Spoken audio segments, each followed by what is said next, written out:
La sosta a Talamone di Garibaldi. Tutti noi abbiamo studiato sui libri di scuola che Garibaldi sostò a Talamone durante il suo percorso per andare a Marsala. Cosa fece a Talamone poi non è dato sapersi, almeno nei libri di scuola tutto questo non viene raccontato. Noi oggi lo scopriremo e ci avventureremo insieme a uno dei suoi luogotenenti, Callimaco Zambianchi, per quella che è stata considerata una delle pagine più misteriose della spedizione dei Mille, la cosiddetta diversione dello Zambianchi. E tutto questo lo faremo dopo la sigla, avventurandoci nell'Italia centrale.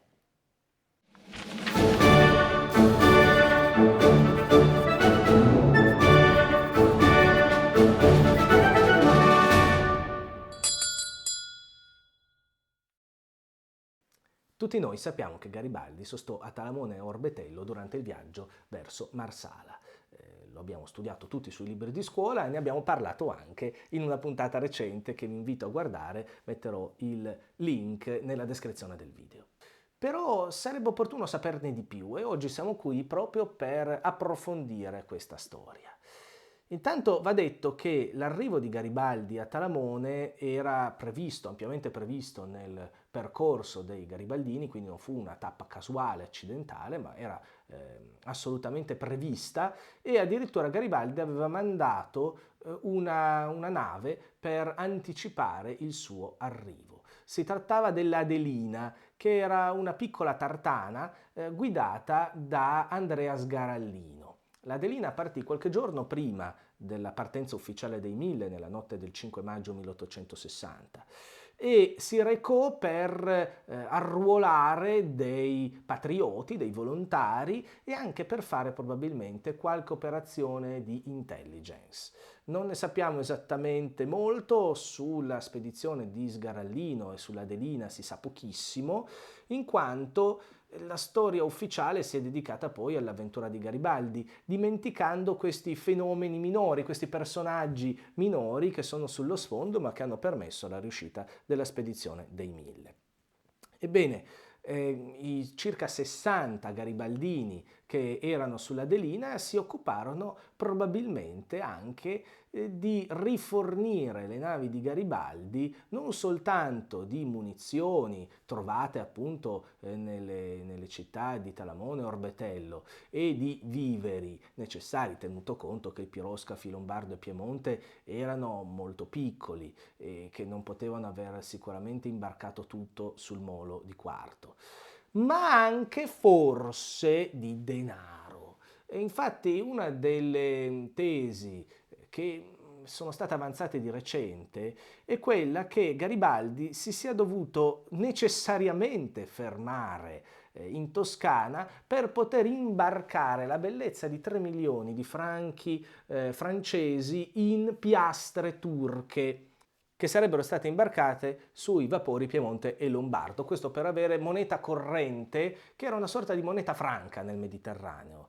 Le piastre turche giravano spesso nel Mediterraneo e quindi poteva essere un'occasione per avere un utile introito, tenuto conto che la spedizione ecco, poteva durare molto e non si sapeva chiaramente l'esito, non si poteva fare previsioni sul futuro. Questa è un'interessante dietrologia che secondo me può essere credibile, tenuto conto che ovviamente si trattava di imbarcare un vero e proprio tesoro lontano da occhi indiscreti.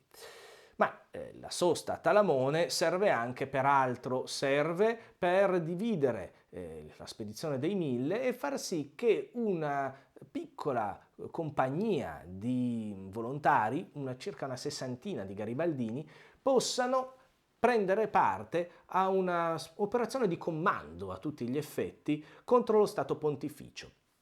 Gli obiettivi sono probabilmente molteplici, cioè una sorta di azione veramente alla garibaldina, si va e si vede che cosa succede. Anche per questo la cosiddetta diversione dello Zambianchi, dal nome di Callimaco Zambianchi, che è colui che coordina l'operazione, Non è mai stata esaminata nel dettaglio e lascia ampi spazi a dubbi e quesiti irrisolti. Innanzitutto quale fosse il vero obiettivo e poi quale potesse essere l'esito sul lungo periodo, perché si trattava comunque di pochissimi uomini, una sessantina, certo aiutati da circa 200 altri volontari che erano stati nel mentre reclutati in Toscana. Quindi non era poi un numero così piccolo, ma veramente male armato, che poteva però iniziare a fare una testa di ponte dove nei territori pontifici. In realtà l'obiettivo a lungo termine sembra fosse il regno di Napoli, quindi attraversare semplicemente gli stati pontifici per arrivare probabilmente in Abruzzo o direttamente in Campania.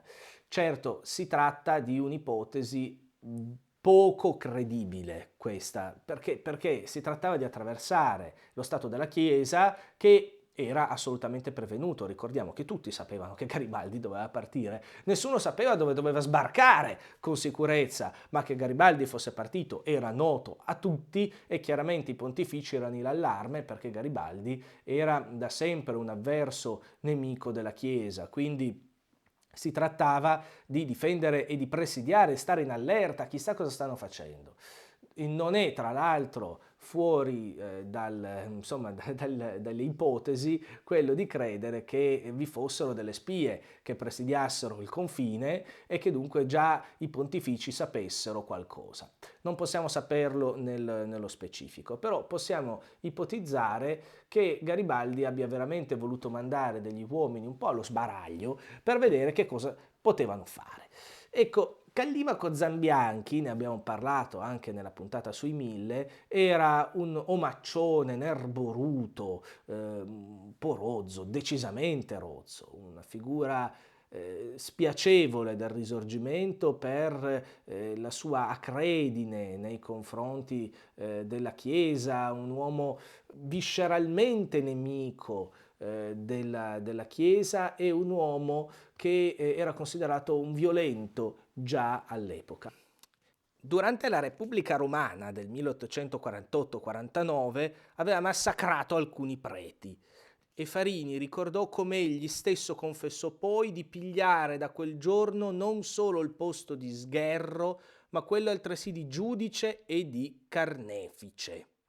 Ecco, dunque questo è l'uomo che Garibaldi mette alla guida della sua spedizione. Un uomo brutale che passava proprio come massacratore di preti, in un certo senso forse piaceva alla spedizione perché molti erano gli anticlericali nella spedizione dei 1000, ma sicuramente un uomo impolitico. E Garibaldi diede l'ordine a Zambianchi di fare un po' un'operazione sotto traccia senza esacerbare gli animi e senza quindi inimicarsi i contadini e le persone che vivevano nell'entroterra degli stati pontifici che chiaramente Garibaldi sapeva benissimo essere favorevoli alla Chiesa e al governo pontificio. Zambianchi parte dunque con un gran numero di volantini e di proclami che devono inneggiare a Garibaldi, anche a Vittorio Emanuele, e che devono cercare di fomentare delle rivolte nell'entroterra. Questa cosa delle rivolte che devono partire per una spinta ideale è qualcosa di duro a morire, ci aveva già provato Pisacane con la spedizione di Sapri, era finito molto male e spesso nel Risorgimento si cerca di fomentare delle rivolte convinti che le rivoluzioni nascano dal basso e che dunque siano le persone correttamente istruite che prendano le armi e che seguano coloro che hanno dato l'idea di fare una rivoluzione. In realtà sappiamo che le cose non funzionano così, almeno non è così semplice, specialmente nelle campagne dove i contadini sono generalmente, nella stragrande maggioranza dei casi, favorevoli al governo monarchico, allo stato delle cose. I contadini hanno tutto da perdere dalle rivoluzioni, quindi sperare di far sollevare i contadini è qualcosa di utopico e penso che lo stesso Zambianchi lo sapesse. Lui si trova tra l'altro in una situazione molto spiacevole perché deve cercare di fare qualcosa contenendo le proprie forze e cercando di non dare troppo nell'occhio. L'obiettivo a lungo termine appunto pare essere quello di finire direttamente nel regno delle due Sicilie. Qui però succede un fatto ovviamente assolutamente prevedibile, quello che la colonna viene intercettata. Viene intercettata da chi?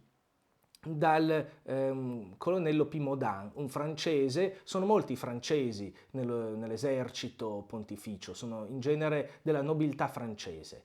Ecco, Pimodan è colui che tra l'altro viene considerato un eroe nella difesa dello Stato Pontificio, che intercetta Zambianchi e che ingaggia con i garibaldini della sua spedizione una battaglia che possiamo immaginare un po' come una battaglia partigiana, nella quale in realtà i morti sono pochi, però ormai il diversivo è stato scoperto e Zambianchi non può che fare a meno di una ritirata, è inevitabile la ritirata a questo punto, e la ritirata è verso la Toscana.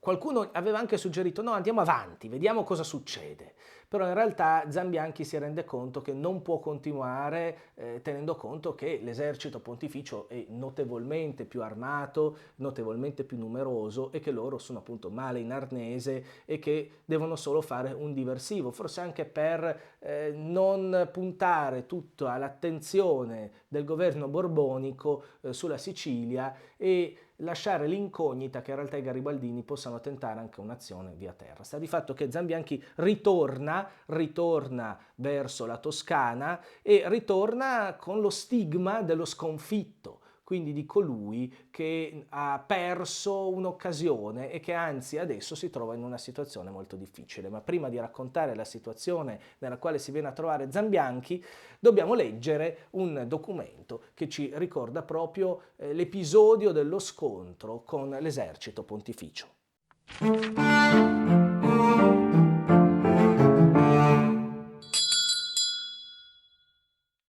Allora, leggiamo il resoconto della spedizione da quello che fu il rapporto del Pimodan, pubblicato sul Giornale di Roma e quindi ripubblicato sugli altri giornali italiani, in questo caso dall'Armonia. Le orde facinorose, poco dopo il brillante fatto d'armi, retrocedettero verso il confine toscano, passando per Onano, di dove menarono seco 3 finanzieri di quel picchetto con tutti gli armamenti del quartiere. Né di quelle si è più avuto traccia. Prima però che avvenisse il noto conflitto, alle grotte, le orde penetrarono in Glatera e quivi, assalito il quartiere di finanza ed atterrati negli stemmi pontifici, si introdussero nella caserma, impadronendosi di tutte le armi e biancheria da letto. Costrinsero quindi il priore di quel comune a trarre 2 ordini di pagamento nella somma di scudi 75, di 300 che essi ne pretendevano, né si ristettero eziandio dall'usare violenze contro alcuni sacerdoti del luogo, richiedendo fucili, cavalli e denari. Dopo l'ardito colpo di mano alle grotte di San Lorenzo, il colonnello Pimodan, soldato tanto sperimentato quanto coraggioso, non volle spingersi oltre coi soli gendarmi senza essere sostenuto dall'infanteria. Perciò si ricondusse a Valentano, dove trovò arrivato il 2° battaglione dei cacciatori indigeni. Alla vista dei gendarmi che soli avevano combattuto, questo battaglione fu preso da tale entusiasmo da non potersi descrivere. Venuta la notte, il colonnello si pose alla testa del medesimo per andare a sorprendere il resto delle bande che dicevansi ritirate verso San Lorenzo. Disgraziatamente, durante la marcia, udissi un colpo di fucile, senza poter conoscere donde partisse. I cacciatori che marciavano animatissimi non seppero allora trattenersi, e una parte di essi, nell'oscurità della notte, credendo di aver di fronte il nemico, fece una scarica contro i propri compagni. Di questa esplosione, avvenuta soltanto per un fatale equivoco, rimasero colpiti il capitano aiutante maggiore Corelli, il tenente Gomez e 5 comuni. Il cadetto Manari fu leggermente contuso. La truppa niente ha sofferto nel morale per questo deplorabile incidente. Le apprensioni destatesi all'apparire dell'orda dei malviventi, che si facevano ascendere da 400 a 500, quantunque avessero indotto parecchie famiglie delle grotte, massime nella classe povera, ad allontanarsi dal luogo, non tardarono peraltro a calmarsi, sicché ora la più grande irritazione contro le bande suddette regna nelle campagne. I contadini hanno ucciso a colpi di bastone uno di quelli che predarono Latera. Gli abitanti di Canino domandano armi e ne vanno ricevendo regolarmente. Di questa favorevole disposizione degli animi danno prova Dio gli abitatori delle campagne che avvicinano Roma, e se ne ebbe un luminoso argomento questa mattina stessa quando nel partire dalla capitale l'artiglieria tratta da cavalli, non ancora perfettamente assuefatti, molti carrettieri e contadini si affrettarono a venire in aiuto, sostituendo i loro ad alcuni di quei cavalli per togliere così ogni imbarazzo. La batteria stessa veniva scortata da un distaccamento della Guardia Palatina che spontaneamente erasi offerta a questo servizio.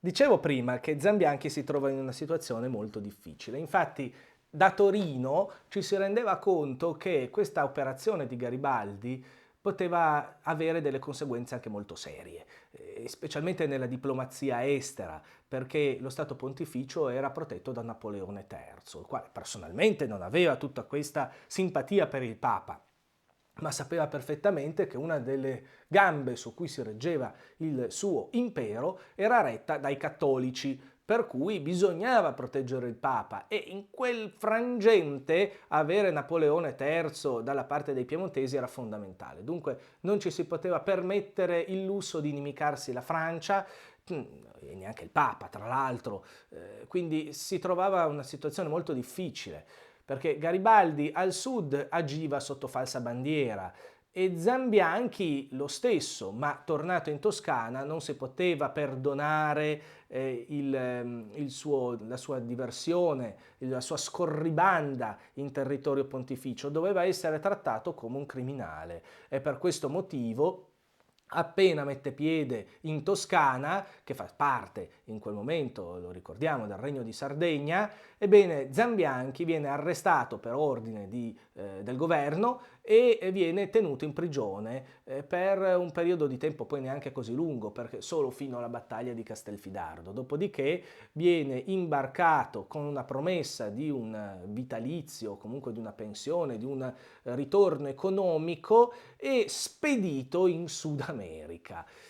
Questa cosa della fine in Sud America, è veramente amara per Zambianchi, forse deve anche essere giustificata con una sorta di necessità di silenzio, qualcosa che Zambianchi sapeva, forse la questione dei finanziamenti non si sa.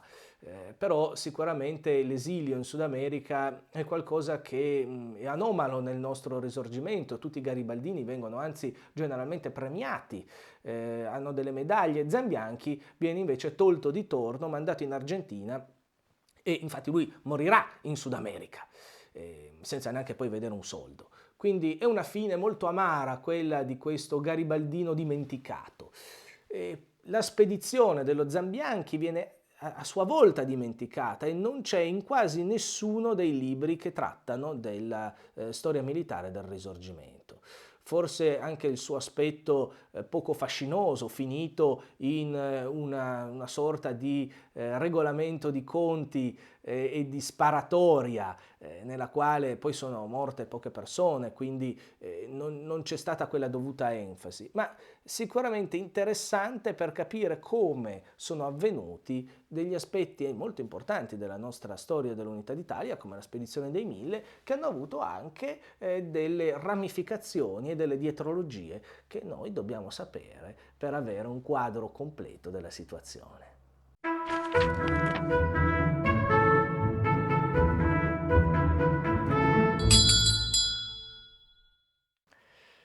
Bene, siamo giunti al momento della pubblicità e sapete che il nostro programma vive anche di pubblicità privata, no scherzo, che mi serve per entrare un po' nell'atmosfera. Qui siamo in un giornale del 1857 e oggi pubblicizziamo Guano.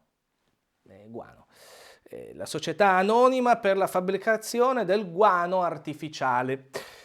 L'annuncio è il seguente: guano artificiale concentrato guarantito di bontà ed efficacia, quindi è buono, ecco.